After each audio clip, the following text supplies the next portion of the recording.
Esta es una producción de la Benemérita Universidad Autónoma de Puebla. BUAP TV presenta.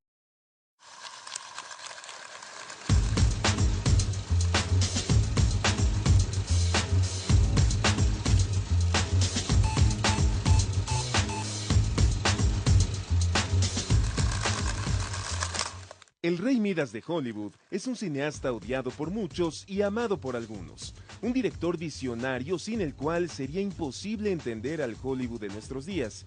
Bueno, es más, sin algunas de sus cintas, la verdad, el cine no sería el mismo. Hoy recordamos Tiburón e E.T. Recordamos a Steven Spielberg. Así que siéntate en tu butaca favorita y quédate con nosotros. Te invitamos a ver el cine. ¿Qué tal? Muchísimas gracias por acompañarnos en una emisión más de A Ver el Cine, este programa de la Benemérita Universidad Autónoma de Puebla en el que queremos aportar a la crítica, al análisis cinematográfico. El día de hoy, como usted ya lo vio, vamos a platicar sobre Steven Spielberg, recordando dos secuencias memorables de su extensa filmografía, una de Tiburón y otra de E.T., el extraterrestre. Para ello nos acompaña Carlo Corea, cineasta, productor, catedrático, un personaje, una persona importante para el cine en el estado de Puebla. Carlo, ¿cómo estás? Muy bien, muchas gracias Enrique por invitarme. Está padre el tema, fíjate que hay mucho que decir, al menos que yo tengo que decir sobre Steven Spielberg. Me gusta mucho. Sí, creo que hay muchísimo que decir. El llamado Rey Midas de Hollywood, con claroscuros fuertes en su carrera también, con estilos diferentes. Tenemos mucho de qué platicar en este programa. Vamos a empezar con esta secuencia de Tiburón, la película de 1975, que realmente es la cinta que impulsa a Steven Spielberg hacia, o que empieza, o que lo saca de la oscuridad y que lo da a conocer al mundo. Una película que a él se le complicó muchísimo, tendremos mucho que hablar de ello. Vamos a ver primero esta secuencia que es el inicio de la famosísima Tiburón de 1975. Slow down! Wait! I'm coming! I'm coming! I'm definitely coming! Whoa! Hold up! What?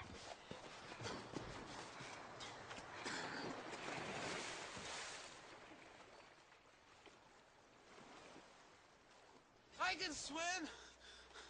Just can't walk or dress myself.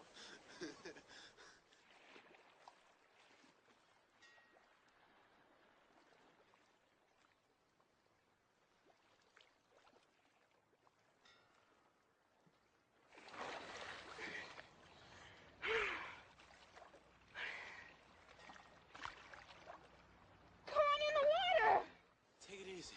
Take it easy.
Bueno, aquí está esta secuencia que es, yo creo que de las grandes culpables de que la gente le tenga tanto miedo a los tiburones, a pesar de que se ha demostrado de que creo que las bicicletas son más peligrosas que los tiburones, ¿no? O sea, cada año mueren muchísimas más personas por circunstancias diversas, por ejemplo, las bicicletas. O sea, hay más muertes por bicicleta que por tiburón. Por tiburón creo que son, no cuentas ni 10 al año en todo el mundo, ¿no? Hay estadísticas que lo dicen así, pero esta secuencia y en general la película de Spielberg provoca que la gente le tenga pavor a los tiburones y provocó una aversión a los tiburones en aquella época que creo que se ha extendido durante décadas. Durante décadas. Sí.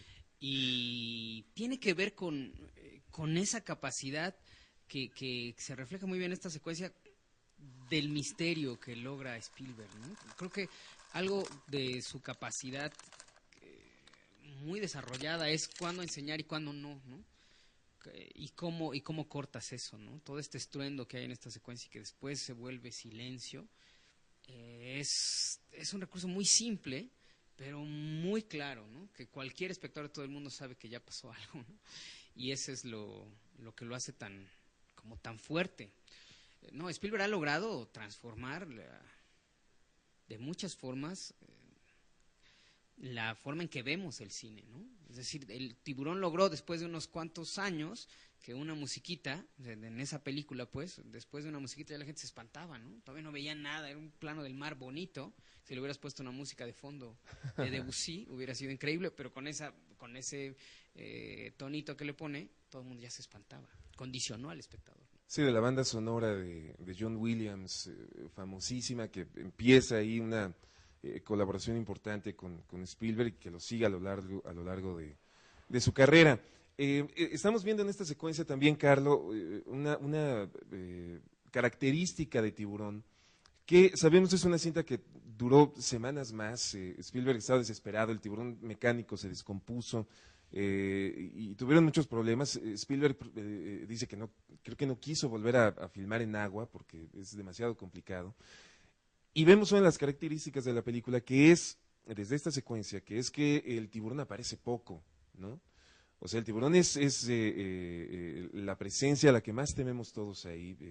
El personaje de esta chica, que creo que se llama Christie, está tratando de refugiarse en el agua sin imaginar que el mayor peligro viene de ahí, no del chico ebrio que la está persiguiendo, ¿no? Entonces, nunca vemos al tiburón, hay una cámara subjetiva, hay incluso algo raro con la luz, porque vemos el sol de fondo y en esta cámara subjetiva del tiburón hay una luz cenital, que si te pones muy estricto es algo raro, ¿no? Pero que dramáticamente y narrativamente era necesario para poder ver la silueta de ella.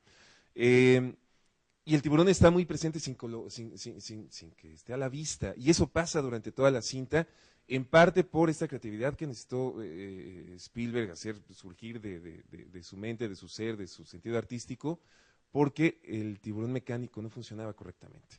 Y es que yo creo que esa es una de las grandísimas valías de Spielberg. Se puede acomodar a la realidad, y cuando digo realidad me refiero a los problemas de filmación, me refiero a las lanas que hay o no hay. No es de estos cineastas necios que a fuerza quiere la cosa como la pensó, sino que es capaz de ir construyendo en el camino, y eso se nota muchísimo en sus películas. Deja que crezcan los actores, deja que crezcan las cosas, y en el fondo es porque la gran porra que yo le quiero echar a Spielberg es que creo que es un gran artesano, quizás el mejor artesano que el cine ha dado en años, ¿no? Porque es capaz de controlar los elementos de su chamba muy bien, ¿no? Muy bien. Conoce muy bien cómo va a reaccionar con qué la audiencia, y lo puede prever. Y eso sí, y una de las características que lo muestran bien es esta capacidad de asustar sin enseñar. El monstruo más terrorífico es aquel que no vemos, ¿no? La oscuridad siempre es más terrorífica que la luz del día. Si uno piensa en algunas secuencias, digamos, por ejemplo, antológicas de Spielberg, otra que se me ocurre que no veremos aquí, pero que habría que referir es esta de Jurassic Park, que me parece maravillosa, del vasito, ¿no? Están los niños en el coche, claro, el agua. Y está el vasito, y entonces el tiranosaurio Rex es un vasito que tiembla, el agua que tiembla de un vasito. Y entonces todo el mundo y su abuelita dicen, ahí viene el monstruo. Y lo único que estás viendo es un vaso con agua, ¿no? Es esa capacidad de reducir el peligro, la emoción, el miedo a elementos muy concretos y muy simples. Sí, que sucede también, no tan minimalista como este vasito con agua, pero en encuentros cercanos del tercer tipo, cuando los extraterrestres llegan a la casa donde está una madre soltera con su hijo, empiezan a suceder una serie de cosas. Nunca vemos a los extraterrestres, ni siquiera estamos viendo en esta escena un ovni ni una nave espacial. Solamente hay luces que entran por las ventanas. Y algo que emociona y que da miedo es una luz que entra por debajo de la puerta en aquella secuencia. Los platos se mueven, la estufa, todo se cimbra. Y el niñito que no tiene miedo deja de ver a su madre durante mucho tiempo a partir de esa secuencia. Pero sí tienes razón, tiene esta característica Spielberg de esconder el objeto que está provocando el miedo o el suspenso en la secuencia. Tal vez lo aprendió a partir de Tiburón. Hay que decir que Tiburón es apenas su tercera película, ¿no? Sí. Ya lo había hecho, ahora que lo mencionas, Carlos, con este telefilme que hizo, que también es extraordinario, del duelo a muerte, creo que Duelo a muerte, sí. Nunca vemos al chofer. Nunca. Lo más que vemos es un brazo, ¿no? Sí. A mí me sorprende mucho. La primera película de Spielberg es para describir un poco a la audiencia, es un tráiler que tiene un encontronazo con un coche. Y a partir de ahí, el tráiler persigue como loco al coche. Y de eso se trata toda la película, ¿no? Y es muy sorprendente cómo Spielberg logra imponerte un malo, un antagonista, al que no ves nunca durante 90 minutos. Es un tráiler rojo que te persigue como loco, ¿no? Sí. Y es terrorífico. Y sucede todo, es terrorífico, sucede, y es desesperante, y es agobiante, y sucede todo en la carretera, prácticamente con el personaje del hombre que va manejando y el tráiler que va atrás de él. Creo que en algún momento se detiene en una cafetería, pero al chofer del tráiler, que es el gran asesino y el gran villano loco, que no sabemos ni por qué quiere matar a esta persona, jamás lo vemos. Tenemos que ir a una pausa, vamos a hablar también sobre E.T.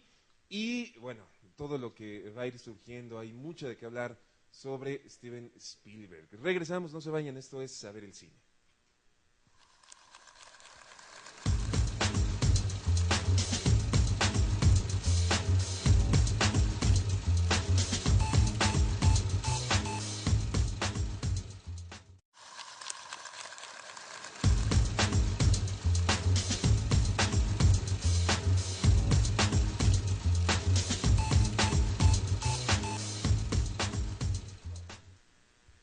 Gracias por seguir con nosotros. Estamos platicando con Carlos Corea sobre Steven Spielberg aquí en A Ver el Cine. Ya vimos la secuencia de Tiburón, platicamos un poco al respecto. Ahora, Carlos, vamos a ver pues uno de los emblemas de Steven Spielberg, que es esta secuencia de E.T., película de 1982, la más taquillera de la historia del cine en su momento, cuando Elliot e E.T. ascienden en la bicicleta con la luna de fondo, que creo que es la estampa, la postal personal de la filmografía de Steven Spielberg. Vamos a verla.